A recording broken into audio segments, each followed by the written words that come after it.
어느 한 목욕탕에 불이 났다고 합니다. 그래서 너무 놀라고 무서워서 정신없이 뛰쳐나왔는데 보니까 옷도 벌거벗은 채로 나왔다라는 거예요.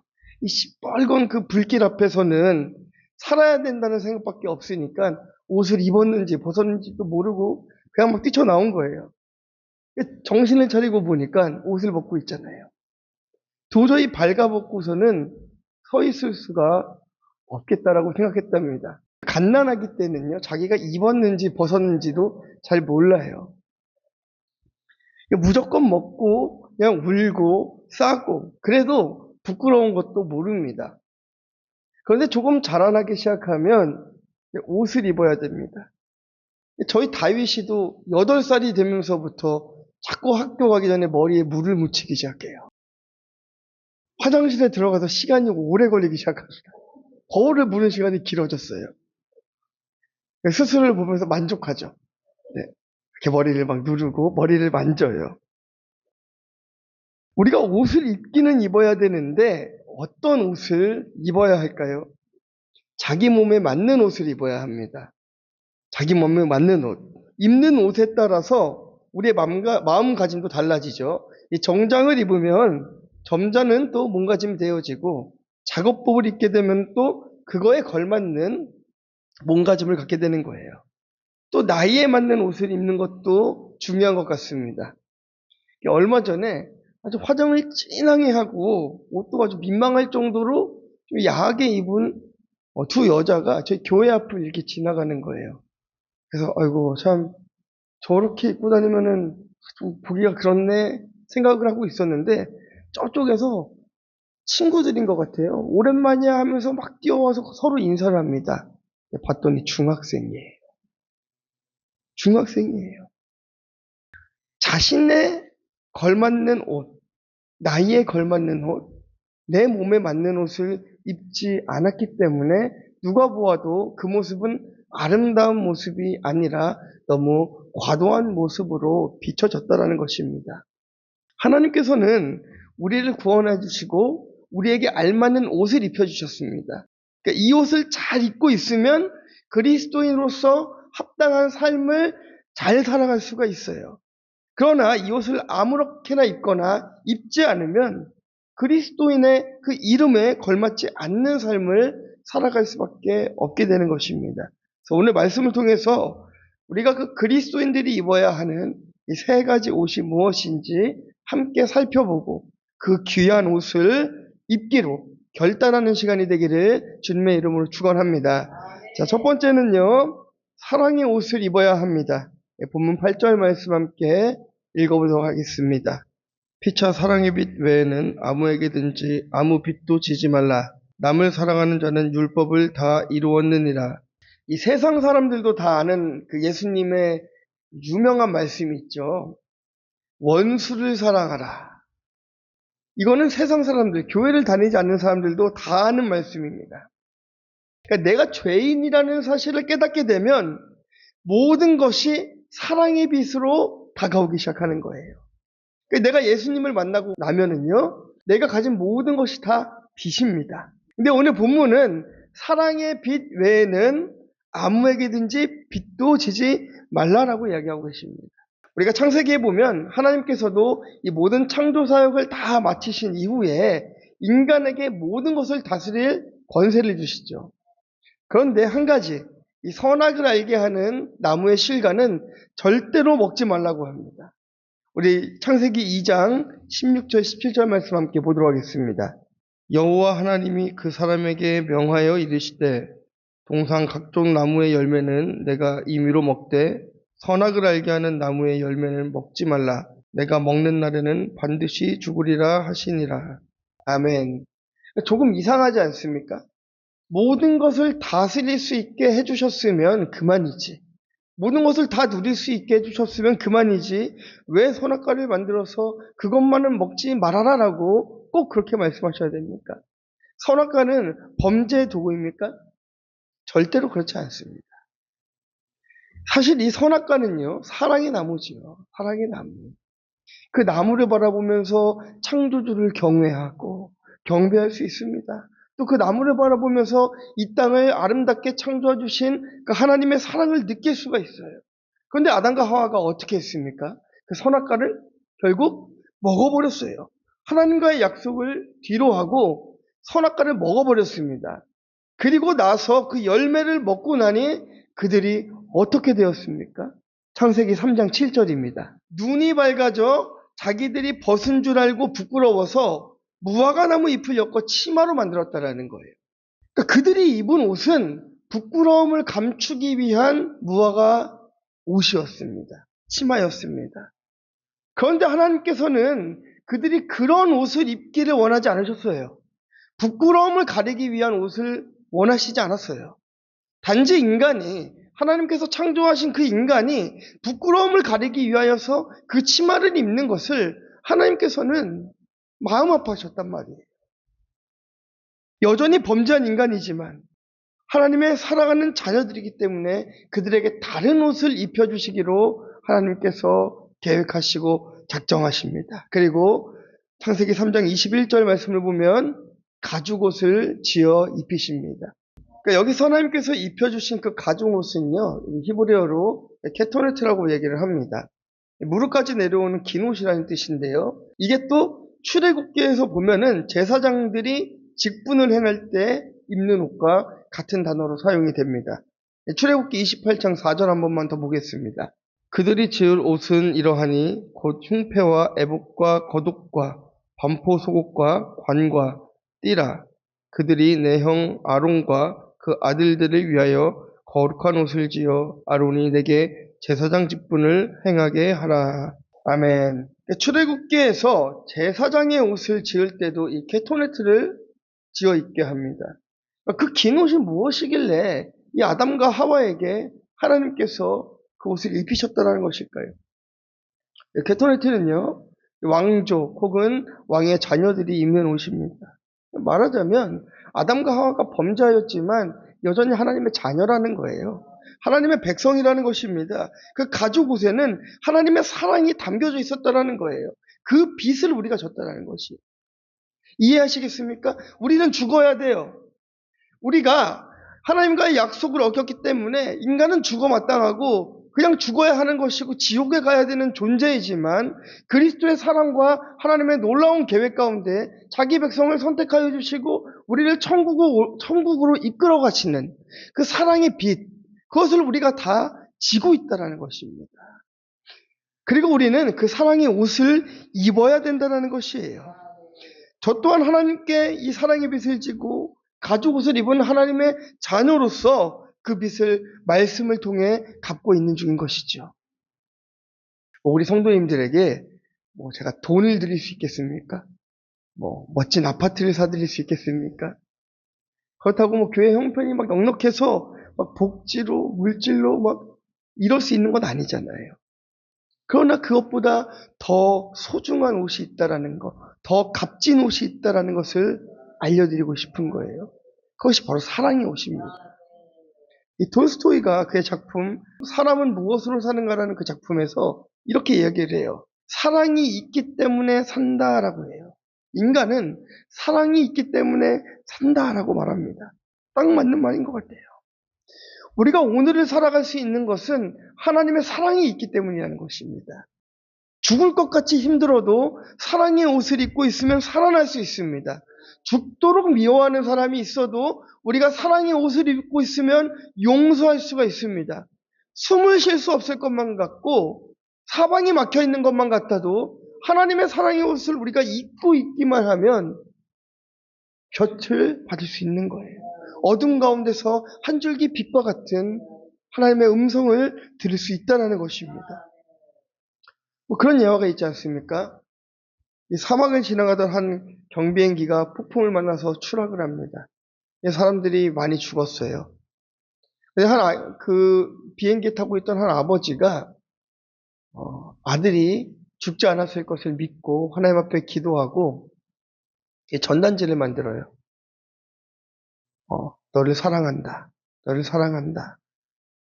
나중에 기적적으로 그 아들이 구출이 되는데 그 아들이 그렇게 얘기를 합니다.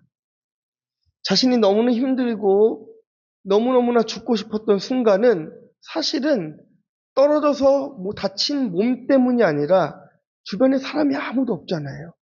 그 사막 가운데 외로움, 그 고독이 자신을 죽일 것만 같더라는 거예요.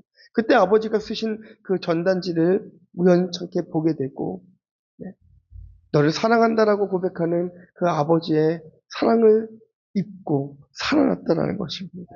사랑은 그 힘은 참으로 대단합니다. 아버지의 눈물의 기도와 사랑이 있었기 때문에 그 아들이 살아날 수 있었고 돌아올 수 있었습니다. 우리는 우리를 구원하신 그 예수 그리스도의 사랑의 옷을 함께 입어야 됩니다. 그런데 또 하나님께서 입혀주신 사랑은 또 죄를 이기는 힘까지도 우리에게 주십니다. 자, 로마서 13장 9절에서 10절 말씀 함께 보겠습니다. 간음하지 말라, 살인하지 말라, 도둑질하지 말라, 탐내지 말라 한 것과 그 외에 다른 계명이 있을지라도 내 이웃을 내 자신과 같이 사랑하라 하신 그 말씀 가운데 다 들었느니라. 사랑은 이웃에게 악을 행하지 아니하나니 그러므로 사랑은 율법의 완성이니라. 아멘. 이 사랑의 옷은 이것들을 이기는 힘을 주시는 거예요. 죄를 이길 힘을 주십니다. 그런데 우리가 사랑의 옷이 얼마나 귀한 줄을 몰라요. 제가 옷가게를 해보지 않았습니까? 장사가 꽤 잘 됐습니다. 저는 이제 여자 옷, 여성들 옷가게, 특별히 그 20대층, 20대죠. 그러니까 젊은 층의 옷을 판매를 했었는데요. 매장을 가지고. 제가 이제 동대문 이런 데서 옷을 띄워와요. 그런데 비싸게 띄워왔는데 제 눈에 볼 때에 이게 그렇게 비싸 보이지 않나요? 그럼 저는 그 가격을 그냥 도매가로 팔아버립니다. 사람들은 그 가격이 저렴해 보이니까 그 가치를 몰라요. 그게 압구정에 가면은 30만 원, 40만 원에 팔리는 옷이거든요. 근데 제가 7만 원에 팔았단 말이에요. 제 눈에 보기에는 그렇게 이쁘지 않았으니까요. 그 정도에 팔았어요. 그러면 이 옷을 사는 사람은 그 옷이 7만 원짜리의 가치인 줄만 아는 거예요. 그러니까 그리스도의 사랑을 우리가 경험하지 못하고 느끼지 못하고 예수의 십자가가 우리의 삶으로 녹아들지가 않으니까 하나님이 나를 위해서 피 흘리신 그 십자가가 마음으로 와닿지 않는 거예요. 그 사랑의 옷을 입고 싶지 않은 거예요. 이 옷 입으면 희생만 해야 될 것 같고, 이 옷 입으면 봉사만 해야 될 것 같고, 이 옷 입으면 자꾸만 나만 손해보는 것 같으니까 안 입고 싶은 거예요. 그러나 하나님께서는 우리들에게 말씀하십니다. 가죽 옷을 입으라는 거죠. 그 가죽 옷을 입는 자들이 구원받는 자들이요. 그 가죽 옷을 입는 자들만이 하나님의 선택받은 주의 백성들인 것입니다. 그러므로 우리는 사랑의 옷을 다 입고 그 사랑을 실천하는 우리 성도님들 되시길 주님의 이름으로 축원합니다. 자, 두 번째는요. 빛의 갑옷을 입어야 합니다. 우리 11절 12절입니다. 시작. 또한 너희가 이 시기를 알거니와 자다가 깰 때가 벌써 되었으니 이는 이제 우리의 구원이 처음 믿을 때보다 가까웠습니다. 밤이 깊고 낮이 가까웠으니 그러므로 우리가 어둠의 일을 벗고 빛의 갑옷을 입자. 아멘. 무슨 파티복도 아니고 뭐 잠옷도 아니고 예쁜 드레스도 아니고요. 빛의 갑옷을 입자. 바울이 이렇게 권면합니다. 말만 들어도 너무 불편할 것 같지 않습니까? 무겁고 답답해서 어떻게 내가 이 갑옷을 입어? 내가 어떻게 그 하나님 말씀에 순종할 수 있겠어? 이런 한탄과 이런 절망 섞인 말들이 저절로 나올 것만 같습니다. 그런데 갑옷이 어떤 옷입니까? 전투복입니다. 전쟁에서 이기는 게 중요하지 잠깐 답답한 게 문제일까요? 이 갑옷은요, 깨어있는 자세를 의미하고 있는 것이에요. 깨어있는 자세. 항상 깨어있는 사람은 무엇이 중요한지 압니다. 언제 무엇을 해야 되는지도 압니다. 축구선수가 육상복을 입고 축구하지 않습니다. 농구선수가 화려한 드레스를 입고 농구를 하지 않아요. 잠깐 답답하고 잠깐 갑갑해도 내가 즐겨 구속당해야 될 것이 있다라는 것입니다. 잠깐 무겁고 힘들어도 영원한 승리를 위해서 우리가 입어야 하는 것이 바로 빛의 갑옷이라는 거예요. 빛의 갑옷. 이 빛의 갑옷을 입지 않고 있을 때에 어떤 일이 벌어질까요? 그게 바로 13절 말씀입니다. 시작. 낮에와 같이 단정히 행하고 방탕하거나 술 취하지 말며 음란하거나 호색하지 말며 다투거나 시기하지 말고. 아멘. 우리가 끼리끼리 논다고 하지 않습니까? 햄버거도요, 세트 메뉴가 있어요. 감자튀김, 뭐 콜라, 햄버거 이렇게 세트 메뉴. 한 번에 먹을 수 있어요. 햄버거에 이 세트 메뉴가 있듯이 본문은 죄에도 이 세트 메뉴가 있다라고 얘기하고 있습니다.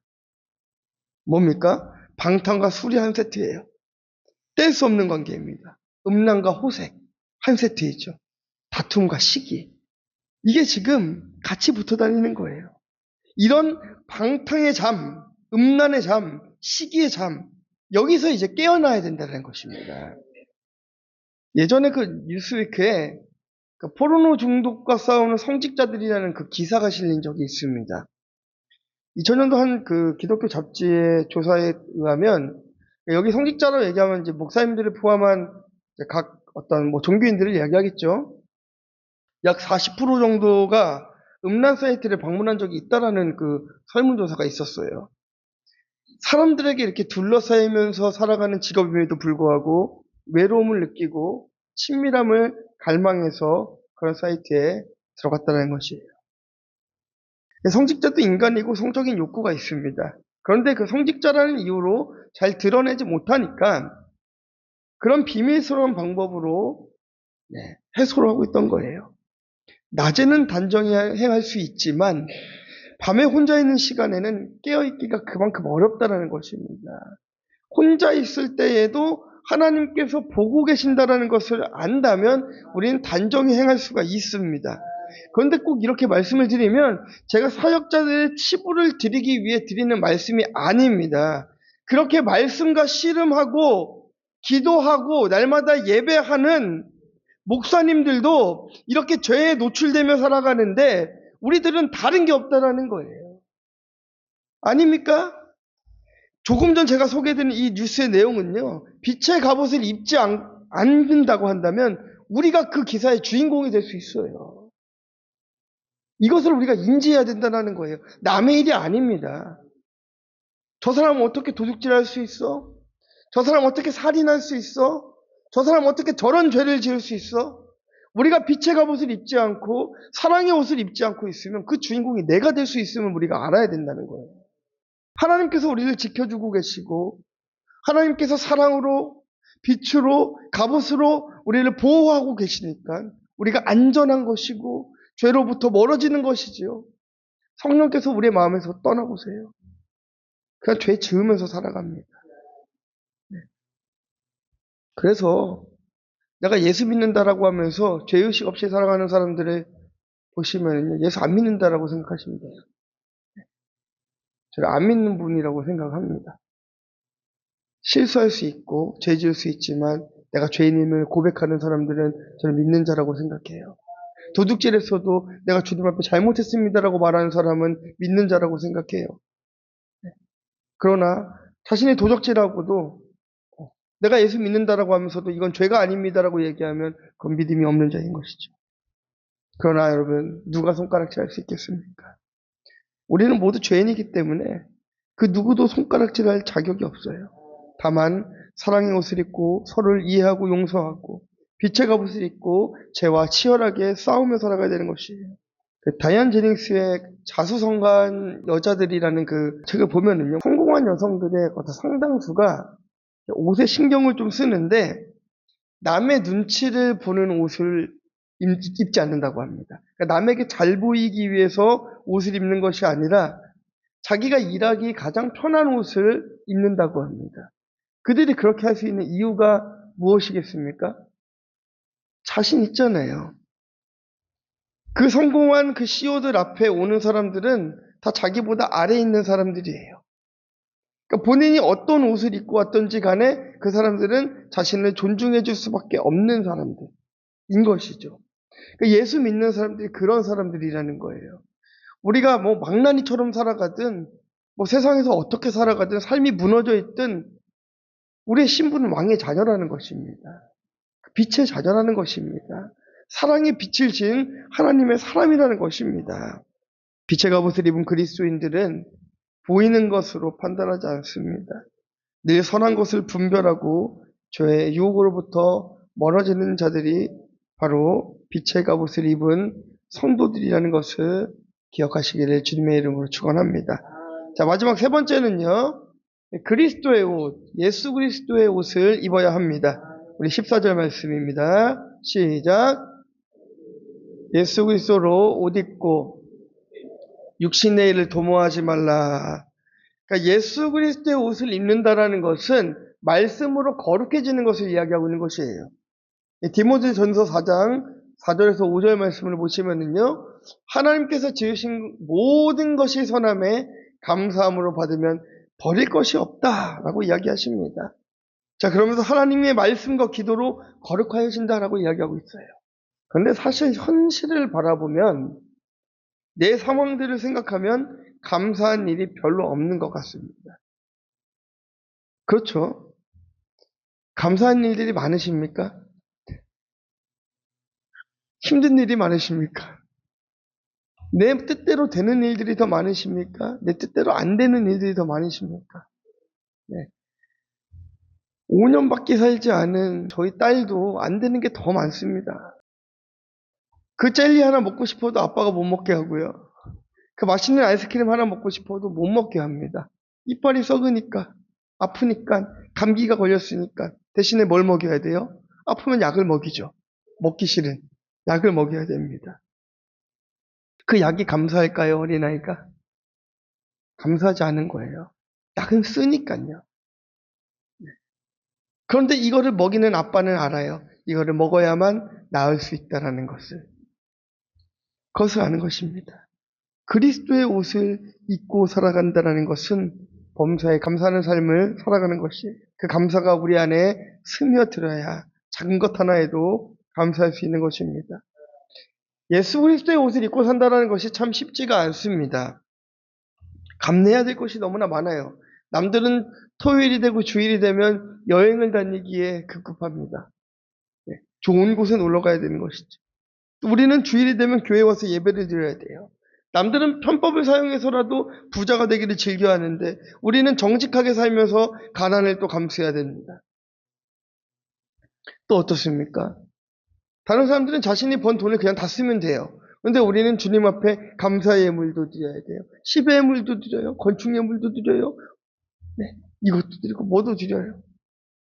우리의 삶의 일부가 거의 교회와 붙어 있다라고 보셔도 돼요. 그러니 그리스도의 옷을 입는다라는 것이 생각보다 그리 쉬운 것은 아니라는 것입니다. 그럼에도 우리가 예수 그리스도의 옷을 입어야만 하는 이유가 있는 것은 그분이 유일한 구원의 통로가 되시기 때문인 것이죠. 그러니까 그 옷을 입어야 되는 거예요. 제가 난징에서 공부할 때 제 프랑스 친구가 파티를 한다고 초청을 했습니다. 드레스 코드가 있어요. 드레스 코드가 무엇이냐면 빨간색이 들어간 옷을 입어야 되는 거예요. 아무리 친한 친구라도 빨간색이 한 조각이라도 없으면은 입장이 안 되는 거예요. 그게 룰이었습니다. 하나님 나라가 그렇지 않습니까? 우리 안에 예수 그리스도를 믿는 믿음이라는 옷을 우리가 입고 하늘로 올라가지 않으면 하나님의 자녀인지 모르는 거예요. 그러니까 그리스도인의 옷을 우리가 입고 있어야 세상 사람들도 보면서 저 사람이 예수 믿는 사람이구나 알지요. 그런데 우리가 교회 안에서는 그리스도의 옷을 잘 차려입고 있다가 교회 밖을 나가면서 다 벗고 가시는 거예요. 세상에 나갈 때에는 그리스도의 옷이 없이 그냥 나가버리는 거예요. 사랑의 옷도 벗어버리고 갑옷도 벗어버리고 아주 위험한 것이죠. 옷을 다 벗어버리고 전쟁터에 나가는 것과 똑같은 거예요. 내가 그리스도인인데 내가 그리스도임을 숨기고 당당하게 밝히지 못하고 세상에 나가서 죄와 어떻게 치열하게 싸우며 살아갈 수 있겠습니까? 불가능하죠. 우리가 예수 그리스도의 옷을 입게 해야 될 일은 말씀으로 늘 우리를 돌아보는 것입니다. 이제 여름이 되었잖아요. 여름이 되면 땀을 많이 흘리기 때문에 옷을 자주 갈아입어줘야 됩니다. 그래야 냄새가 나지 않아요. 우리가 판단해 봐야 되는 것이에요. 내 스스로가 나를 돌아보아서 내가 입고 있는 이 그리스도의 옷에 냄새가 나나? 내가 예수를 믿는다라고 하는데 내 삶의 흔적 가운데 죄의 냄새가 나고 있나? 이것을 빨리 확인하시고 냄새가 난다면 빨리 갈아입으셔야죠. 그리스도의 옷으로 빨리 갈아입으셔야죠. 그래야 승리하는 것입니다. 그렇지 않으면 우리는 늘 육신의 일을 도모하게 되는 것이에요. 정욕대로 살아갈 수밖에 없게 되는 것이에요. 다툼이 끊이지 않는 것입니다. 결국 그리스도의 옷을 입는다는 것은 내가 살아갈 유일한 길이라는 것을 우리가 빨리 깨달아야 되는 거예요. 그래서 칼빈은요, 이 본문을 가리켜서 이렇게 얘기합니다. 영의 권능으로 강하여지고 하나님의 형상을 회복함으로써 모든 성결의 의무를 감당할 수 있도록 준비된 상태. 조금 말이 어렵죠. 이거를 조금 한 문장으로 세 글자로 바꿔보면 거듭남을 이야기하는 거예요. 거듭남. 그리스도의 옷을 입는다는 것은 거듭나는 것을 이야기하는 것입니다. 거듭난 자들은 정욕을 위하여 육신의 일을 도모하지 않게 되는 것이에요. 말씀에 순종하며 살아갈 수 있는 것입니다. 육신의 일 자체를 금지하겠다는 것이 아니라 정욕을 추구하기 위해 우리의 몸을 들이지 말라는 것이죠. 이걸 이해하셔야 돼요. 그 흰 담비 혹시 아십니까? 흰 담비? 담비는 아시죠? 그 부끄라파에 사는 그 흰 담비가 털이 아름답기로 굉장히 유명합니다. 근데 본능적으로 자신의 털을 더럽히지 않으려는 그 의지가 있어요. 그 담비에게, 흰 담비에게. 그러면 이제 그 사냥꾼들이 이 흰 담비를 어떻게 잡냐면 흰 담비가 들어가는 굴에 숯검정을 칠해 놓습니다. 그리고 흰 담비를 그 굴로 막 몰아요. 그럼 흰 담비는요, 자신의 몸에 그 숯검정을 묻히기보다 잡히는 것을 선택해요. 차라리 내가 죽겠다. 이걸 선택합니다. 저는 그리스도인들이 이래야 된다고 생각하는 거예요. 내가 죽으면 죽을지언정 내 신앙을 부인하지 않겠다. 내가 어렵게 살지언정 정직하게 살아가겠다. 이게 그리스도인 아닙니까? 흰담비처럼 세상에게 끌려가서 모욕당하고 순환당하고 고난당하고 짓밟히더라도 나는 믿음을 지키겠다. 이게 그리스도인 아닙니까? 예수 그리스도의 옷을 입는다는 것은 성공하는 것을 의미하는 것이 아니에요. 잘 살게 되는 것을 말하는 것도 아닙니다. 자녀가 잘 되는 것을 말하는 것도 아닙니다. 제가 수요일 날도 우리 성도님들에게 말씀드렸습니다. 우리 못 들으신 분들이 더 많으니까 한 번 더 말씀드릴게요. 예수 믿고 복 주세요. 예수 믿고 잘 살게 해주세요라고 말하기 이전에 본질을 회복하세요. 우리 안에 예수 그리스도의 본질이 회복되지 않는데 주시는 축복은 저주입니다. 하나님이 주시는 게 아니에요. 내가 제대로 쓸 수 없는데 돈을 주신다? 그거는 하나님의 역사가 아닌 거예요. 내가 제대로 사용할 수 없는데 하나님께서 너무 과한 것을 주신다? 의심해 봐야 돼요. 이거 정말 주님이 주시는 게 맞는가? 생각해 봐야 되는 거예요. 목사님 왜 예전에는 물질의 축복도 많이 일어났고, 막 병든 자들이 일어나기도 했고, 이런 일들이 각 교회에서, 각 지역마다 불일 듯이 일어났는데, 왜 지금은 일어나지 않습니까? 하나님께서 저에게 말씀하신 거예요. 이 시대는 본질을 잃어버려서 그런 거예요. 그때는 본질을 갖고 있었어요. 본질을 갖고 있고, 하나님 앞에 구했고, 하나님 응답해 주셨던 거예요. 근데 지금 세대는 본질이 없이 원하는 것만 구해요. 예수 그리스도의 본질이 없이, 내 헌신이 없이, 내 수고가 없이, 내 노력이 없이, 기도 없이, 말씀 없이, 예배 없이 그저 하나님을 미신 믿듯이 주님 돈 주세요, 쌀 주세요, 밥 주세요, 옷 주세요, 집 주세요 이것만 하고 있으니까 하나님께서 안 주시죠. 먼저 본질을 회복하면 하나님께서는 모든 것을 다 허락하십니다. 모든 것을 다 허락하실 줄 믿습니다. 결론입니다. 이 사랑의 옷, 그 빛의 갑옷, 그리스도의 옷을 입는다는 것이 우리들에게 너무나 큰 짐이 될지도 모르겠습니다. 너무나 힘든 일이 될지도 모르겠습니다. 그러나 그 옷이 가장 안전한 옷입니다. 우리가 알고 있는 그 어떤 명품 옷보다도 이 옷들이 가장 귀한 옷입니다. 이제는 사랑의 옷을 입고 서로를 용서합시다.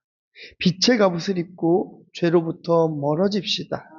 예수 그리스도의 옷을 입고 거룩한 성도가 되어 갑시다. 네, 이제 오늘 말씀을 듣고 교회 밖을 나가면서 옷 안 벗고 가실 거죠? 네. 그리스도의 옷을 벗고 가지 마세요. 말씀을 들으면서 내가 다짐했던 그 옷을 제발 벗고 가지 마세요. 이 마음판에 잘 새기고 흔적으로 남겨놓으세요. 예수라는 흔적을 우리 온몸에 다 새겨놓으세요. 그리고 내가 밖에 나가면 누가 봐도 너는 예수 믿는 사람, 넌 예수쟁이, 그리스도인, 이런 말 들을 수 있게 그렇게 한번 살아봐야 되지 않겠습니까? 그렇게 한번 우리 살아봐야 되지 않겠습니까? 한 가지 소원이 있다면 그런 것 같아요. 저는 복림교회가 그런 소문이 났으면 좋겠어요. 그러니까 진짜 예수 믿는 사람들이 다니는 교회, 정말 예수쟁이들이 모여있는 교회, 성령이 충만한 교회, 문제가 해결되는 교회, 질병이 치료되는 교회, 기적이 일어나는 교회, 이런 소문들이 났으면 좋겠습니다. 그런데 그거 제가 못해요. 제가 할 수가 없어요. 우리 성도님들 한 사람 한 사람이 주님 앞에 헌신하고 기도하면서 내 몸을 거룩한 산 제사로 드려야만 가능합니다. 이 시간 우리 주님 앞에 기도하도록 하겠습니다. 네, 우리 오늘 통성으로 기도하지 않고 조금 조용하게 기도하려고 합니다. 좀 생각해 봤으면 좋겠습니다. 나는 이 사랑의 옷을 거부하고 있었나? 이 빛의 갑옷이 답답해서 혹시 벗고 싶을 때는 없었나? 그 예수 그리스도의 옷이 너무나 무거워서, 너무 수치스러워서 내가 그 옷을 벗고 싶을 때는 없었나? 우리 잠시 묵상으로 기도하면서 주님, 이제는 나에게 그 옷을 입혀주세요. 내가 준비가 되었습니다. 주님 앞에 한번 기도했으면 좋겠어요. 이 묵상으로 좀 낮은 음성으로 기도하도록 하겠습니다. 주님.